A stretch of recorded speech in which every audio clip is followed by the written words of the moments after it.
Hola a todos, buenos días. Bueno, vamos a entrar entonces en la unidad 2 del programa de Historia de la Cultura Argentina. Los contenidos mínimos yo los he agrupado entre 1900 y 1930 y vamos a ver acá uno o dos o tres problemas centrales que se plantean a partir de principios del siglo XX y que de alguna manera también conviven en nuestra cultura hasta hoy. Bueno, yo les he puesto, vamos a ver la clase 3 y la clase 4 en la unidad 2, y en la clase 3 lo que vamos a ver es la primera parte del siglo, más o menos hasta 1915. El problema que aparece acá, un gran problema central, es el problema del nacionalismo, que nosotros lo vamos a tener presente durante todo el siglo como un tema de discusión que todo el tiempo está sobre la mesa, y lo que se va discutiendo es la forma en la que puede materializarse este asunto dentro del campo de las artes, en todas ellas, en la literatura, en la música, en la pintura, debates alrededor del folclore, debates alrededor de los temas, de las formas de trabajar, de las formas de producir. Pero el problema aparece acá y aparece como consecuencia de un movimiento que se da a principios de siglo que se llama Segunda Renovación en los libros de historia del arte y que tiene que ver con el ingreso de las corrientes impresionistas a la Argentina.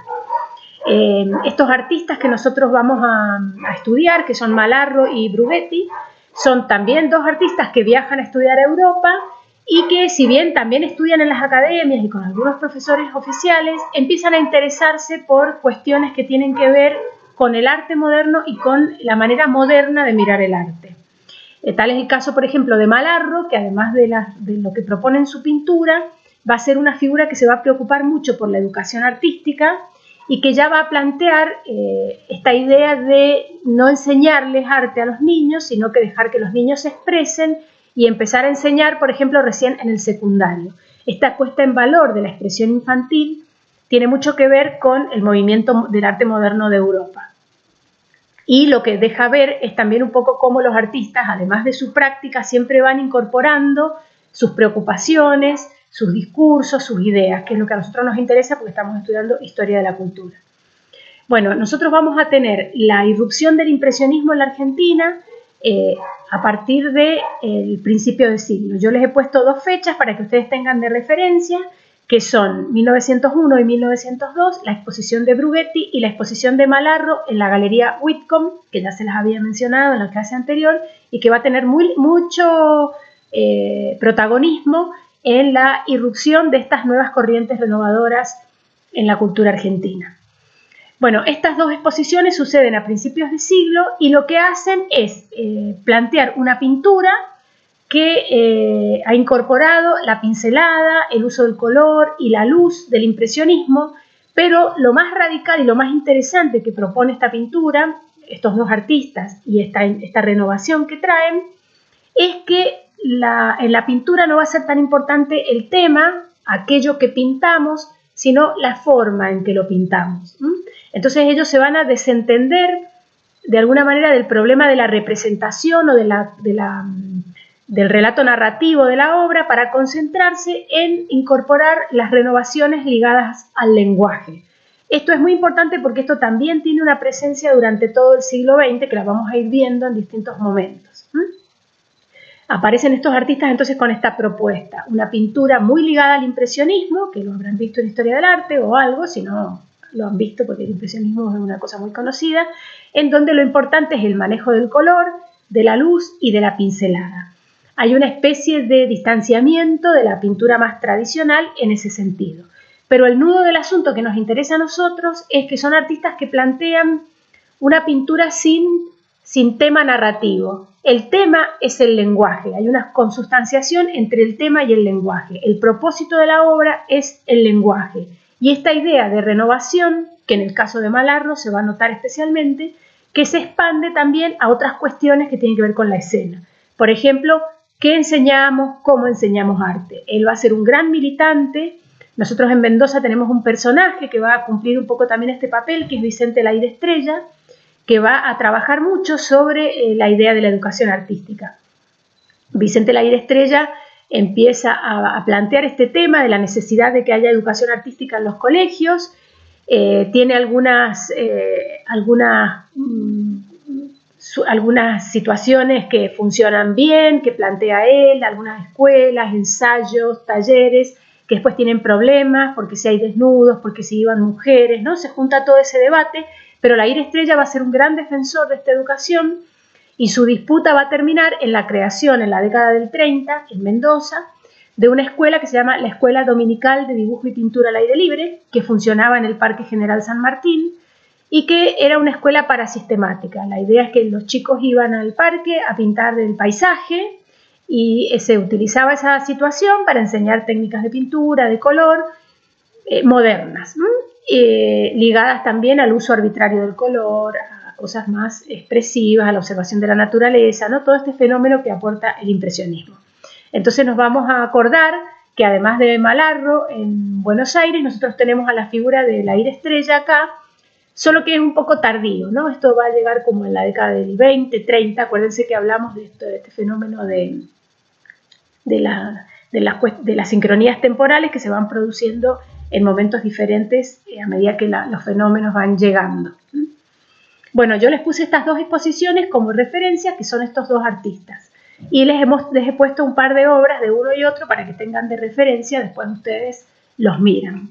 ¿Qué va a pasar? Cuando estos artistas empiezan a proponer esta renovación en el campo de la pintura y este desinterés por el tema y por el asunto narrativo de la obra y un interés más puesto en el lenguaje, va a aparecer un grupo para confrontarlos. En el año 1907 se crea el grupo Nexus, cuyo ideólogo es Fernando Fader, nuestro Fernando Fader, que son un grupo de artistas con mucho éxito. O sea, ¿qué es la característica fundamental? Ellos son herederos de la generación del 80, o sea, siguen sosteniendo de alguna manera una pintura más tradicional, más ligada a la Academia Europea del siglo XIX, y como se van a ensamblar con los artistas de la generación del 80, van a ser las figuras famosas, digamos, de la época, los que tienen ventas, los que ganan premios, los que tienen mucho éxito de público, de la crítica, ocupan los lugares en las escuelas, ¿no? Este fenómeno típico también de nuestra cultura, que son estas figuras oficiales que se instalan, que generalmente están ligadas a los discursos más conservadores. Yo les puse los nombres de los artistas para que ustedes los miren después cuando tengan que hacer el práctico.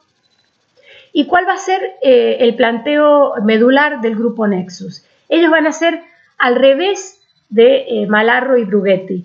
Lo que van a plantear es el problema del nacionalismo, de lo nacional, de la búsqueda de lo nacional, y van a desarrollar toda una idea en relación con que lo nacional está en los temas. Es decir, si hablamos de cuestiones nacionales, eso está en qué pinto, en las escenas, en los temas. Por eso van a reinstalar el paisaje, el gaucho, las costumbres nacionales, todas estas cosas heredadas de la generación de la generación del 80, más ya muy planteado el tema de lo nacional. Acuérdense que los artistas de la generación del 80 toman más bien el realismo social de una manera estilizada, porque en Europa estaba de moda como herencia del realismo, pero ya los artistas del grupo Nexus van a plantear seriamente el problema de lo nacional en el tema.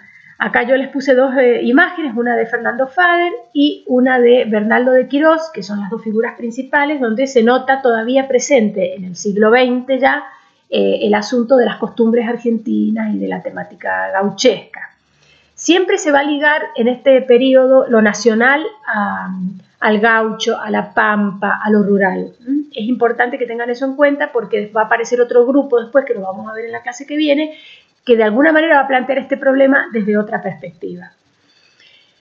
¿Qué me parece interesante traer acá a colación? Esta pintura que ustedes van a ver en Fader y en Quirós tiene también alguna pequeña influencia ya del impresionismo, porque bueno, todo ese fenómeno ya ha llegado a la Argentina, pero este fuerte acento en la temática es lo que lo va a distanciar del grupo de Malarro y Brughetti que vimos en las diapositivas anteriores.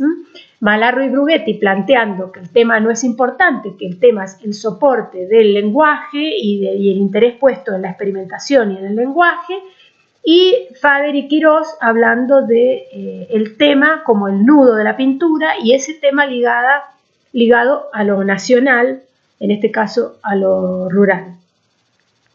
Bueno, yo puse acá un elemento que aparece en esta época, que ya habíamos visto nosotros en la clase anterior, cómo la generación del 80 empieza a organizar la escena y crea los salones Ateneo, que son el antecedente de lo que conocemos hoy como Salón Nacional, que todavía existe el Salón Nacional. Yo les puse acá el primero es de 1910 y en 1911 se crea ya el Salón Nacional, que todavía existe. Y les puse acá que en el año 1914 Fernando Fader se gana el premio del Salón Nacional y él rechaza el premio porque consideraba que era poco el dinero y que ese poco dinero revelaba de alguna manera la falta de políticas culturales. Esto se los puse acá para que pensemos en cómo este fenómeno, que tiene que ver con la escena y con las políticas culturales en particular, sigue en discusión igual que a principios de siglo, ¿no? El tema de las políticas culturales, el tema de cómo el Estado promueve o desarrolla cuestiones que permitan el crecimiento de los artistas, su posicionamiento y demás. Y en este año 1914, junto con que Fader se gana ese premio, aparece el primer Salón de los Recusados, o Salón de los Rechazados, en la Argentina. Ahí yo les puse, el de París había sido en 1863. ¿Quiénes son los rechazados? Los artistas que mandaban sus pinturas al Salón Nacional y el jurado las dejaba afuera. Eso también existe hoy, cuando uno participa en un concurso, queda un grupo de obras y el resto queda rechazado. Acá lo que hace este primer Salón de los Rechazados o de los Recusados es también cuestionar la autoridad de los jurados, ¿no es cierto? Establecer como un espacio alternativo donde exhibir sus obras, pero junto con esa acción está implícito el cuestionamiento al Salón Oficial, que en el año 1914 lo estaba ganando Fernando Fader, un artista que pertenecía al grupo Nexus y que estaba promoviendo esta idea conservadora o perseverar en esta idea conservadora de la pintura. Otra cosa que les puse yo, bueno, acá les puse la obra, porque si van al Museo Nacional de Bellas Artes la van a ver, que se llama Los Mantones de Manila, que es el premio, y les armé acá un cuadrito para que reflexionemos fuertemente sobre este fenómeno que estamos viendo a principios de siglo en la cultura argentina, que es la polarización en dos grupos, los renovadores y los conservadores. Los renovadores, que son los que van a proponer y van a iniciar todo un proceso de atención, de trabajo y de prácticas relacionados con las renovaciones del lenguaje, que van a tener diferentes manifestaciones a lo largo del siglo, y los artistas conservadores, que van a mantener esta pintura clásica, descriptiva, realista, que se va a ir moderando con algunas incorporaciones de algunas corrientes un poco más modernas, pero que va a seguir muy concentrada en proponer alguna idea que tenga que ver con lo nacional y que siempre va a estar ligado al aspecto narrativo de la obra, es decir, aquello de qué se trata la obra. En este momento, a principios de siglo, esta fractura entre renovadores y conservadores va a colocar a los renovadores como artistas rechazados de las esferas oficiales y a los conservadores como artistas oficiales. Yo acá les hice un cuadrito sintético en donde en los renovadores puse que incorporan el impresionismo y en el caso de los conservadores que heredan la forma de pintar de los artistas de la generación del 80. Los renovadores, el tema central sobre el que van a discutir es el concepto o el asunto de vanguardia, que en la clase que viene le vamos a prestar especial atención, y los conservadores, el problema del nacionalismo. En el caso de los renovadores vamos a ver el paisaje como tema, como género en general, pero no importa el paisaje, sino que ese paisaje es el soporte o es la excusa para desarrollar el lenguaje, el uso de la pincelada, del color y de la luz. En el caso de los artistas conservadores o del arte oficial, en donde está el grupo Nexus, el tema que también es el paisaje, pero está el gaucho y la pampa y las actividades rurales, el tema va a ser el asunto principal, porque ahí va a estar arraigada la idea de nacionalismo. Entonces yo les puse esta idea de que el tema y el lenguaje se consustancian en los artistas renovadores porque el tema es el lenguaje. En el caso de los artistas más conservadores, el lenguaje es pintura naturalista y va a ser como un segundo tema, lo que va a ser es la herramienta para presentarnos a nosotros el tema de lo nacional. Lo nacional es una discusión que sigue vigente, de hecho nosotros tenemos un gran movimiento artístico que se llama rock nacional, que es como una especie de paradoja, porque son dos términos que no podrían asociarse en principio, digamos, si fuéramos muy estrictos con los significados de las palabras. Pero ¿qué significa eso? Significa que lo nacional va a ir viajando a lo largo del siglo hacia diferentes formas de ser considerado. Pero en general siempre de alguna o de otra manera ha estado ligado al tema. Vamos a ir nosotros viendo cómo aparece este asunto y cómo se discute y se sigue discutiendo si el arte tiene que tener alguna forma de arraigo local o no, y cómo se ve ese arraigo local también en el contexto ya extendido durante el siglo XX de lo exótico y lo típico. Es decir, una cosa es lo local como nosotros lo entendemos o lo vamos construyendo, y otra cosa es lo local cómo se va también delineando y delimitando desde la mirada foránea. Entonces, que yo les había puesto en las consideraciones que les mandé por correo electrónico, que esa mirada foránea va construyendo también una idea de lo local que se va arraigando de alguna manera cada vez más en lo folclórico, en lo típico o en lo exótico. Un ejemplo de eso es Frida Kahlo, fácilmente identificable, que es una figura internacional porque rápidamente nosotros identificamos su mexicaneidad, podríamos decirlo de alguna manera. Lo que sería étnico, lo que se llama arte étnico. Vamos a ir charlando sobre eso porque, ¿qué pasa? Los eventos internacionales, cuando se ponen muy internacionales y muy inclusivos, necesitan que aquello diferente que incorporan se vea como diferente. Entonces, un artista geométrico argentino metido en una exhibición internacional no genera la sensación de otredad y de inclusión que el evento internacional pretende. Entonces, generalmente van a parar a esos eventos expresiones artísticas que sean fácilmente relacionables con el lugar raro o exótico del que vienen. Entonces se produce ahí como una estigmatización sobre la que vamos a seguir conversando y vamos a ahondar un poquito en eso. Pero acá me interesa que les quede claro de esta unidad que esta irrupción del impresionismo en la Argentina lo que va a hacer es generar esta fractura entre renovadores y conservadores que de alguna manera va a permanecer durante todo el siglo. En este momento los conservadores son los artistas oficiales y los renovadores los rechazados, pero vamos a ver cómo ese debate en algún momento se entrecruza o se cruza de vereda.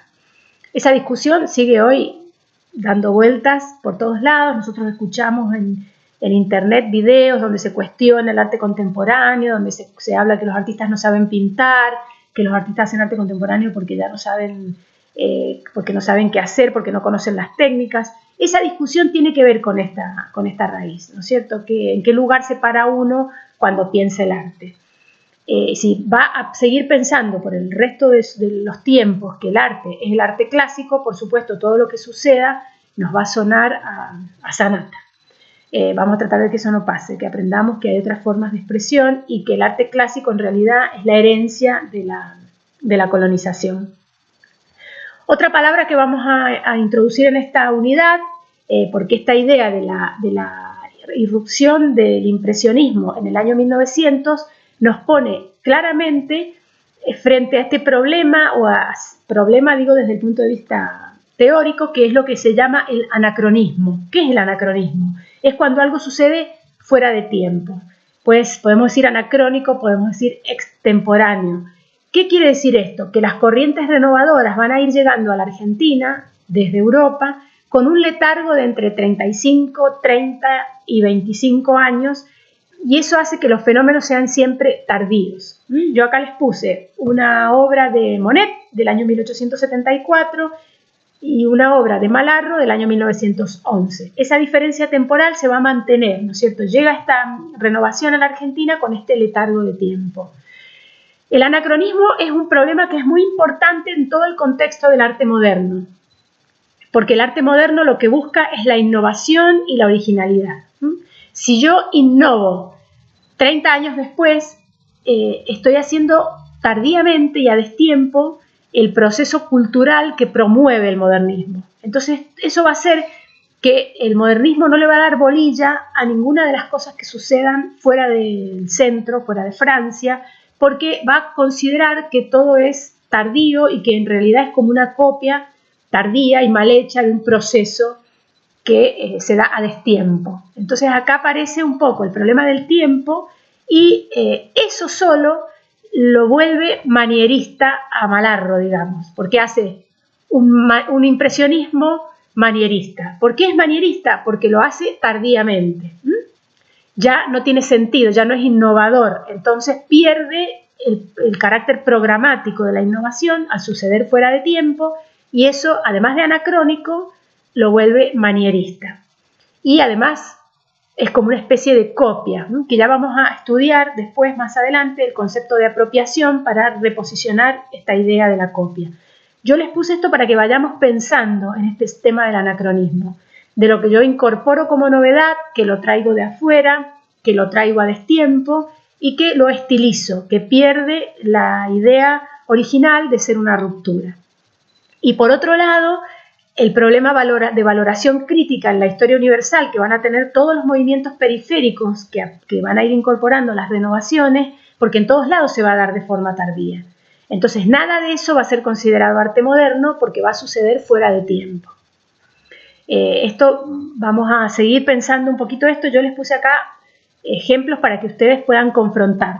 Les puse, por ejemplo, una obra del grupo Nexus de Pío Colibadino, que es maravillosa, ¿eh? Estamos hablando de problemas de apreciación de las prácticas culturales, no de las obras en sí mismas, que es del año 1920 y es un paisaje urbano pintado con las técnicas de fines del siglo XIX, y les puse la foto de la obra de Marcel Duchamp, que es del año 1917, para que vean el desfasaje temporal que hay respecto a las corrientes innovadoras que estaban sucediendo en Europa y que van a ir llegando a la Argentina con este letargo de unos cuantos años. Nosotros hemos aprendido entonces acá algunas ideas centrales. Una es la fractura entre arte innovador y arte conservador. Otro es el problema del nacionalismo, que es una discusión que seguimos teniendo en el arte, que va a tener su fuerte asiento, en el caso de los primeros artistas, que son los Nexus, en el tema. Y que estos artistas que van a asentar el problema del nacionalismo en el tema van a hacer pocas innovaciones desde el punto de vista del lenguaje. Tenemos entonces los que sí, los que van a incorporar el impresionismo, los que no le van a dar bolilla al tema, que tal vez sea la actitud más moderna que tengan más que las imágenes en sí, que es que el tema no importa, sino la forma en la que pinto. Y acuérdense que les conté lo de Malarro y la educación artística, y Vicente Laire Estrella acá en Mendoza también incorporando el problema de la educación artística desde una perspectiva de la modernidad.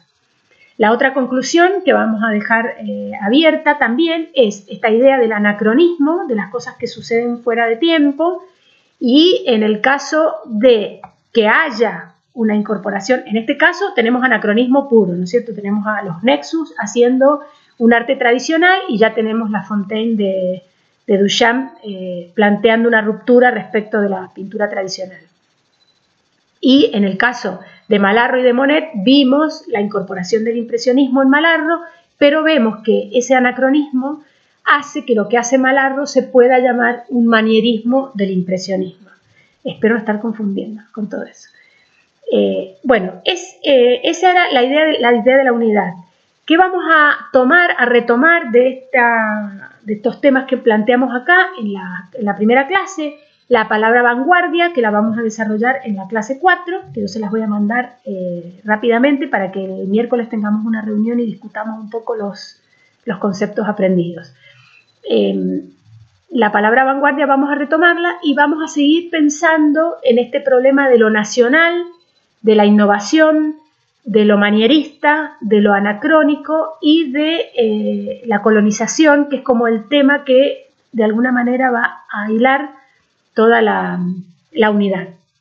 Y un temita más, antes de que termine la clase, que yo quería plantear acá, por eso les puse lo del Salón Nacional, es un gran tema que todavía hoy es muy importante, que es el tema de la legitimación. Lo vamos a meter acá con la historia del Salón Nacional, pero sirve para cualquier fenómeno que se le parezca. ¿Qué es la legitimación? La legitimación es este fenómeno que hace que un artista se establezca como un verdadero artista o como un artista importante. hay miles de dinámicas para establecer la legitimación. El salón es una herramienta que utiliza el Estado o las políticas culturales para separar las aguas, ¿no es cierto? Para decir estos son artistas y estos no.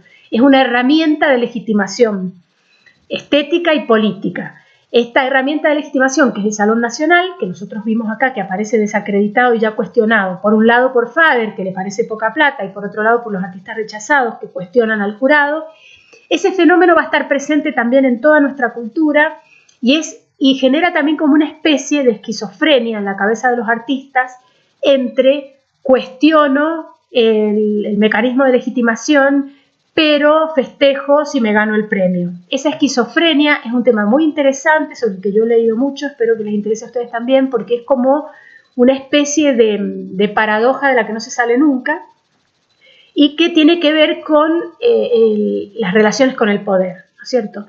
Vamos a ver otras dinámicas de legitimación. En el caso del cine pueden ser los festivales de cine, pueden ser los éxitos de taquilla.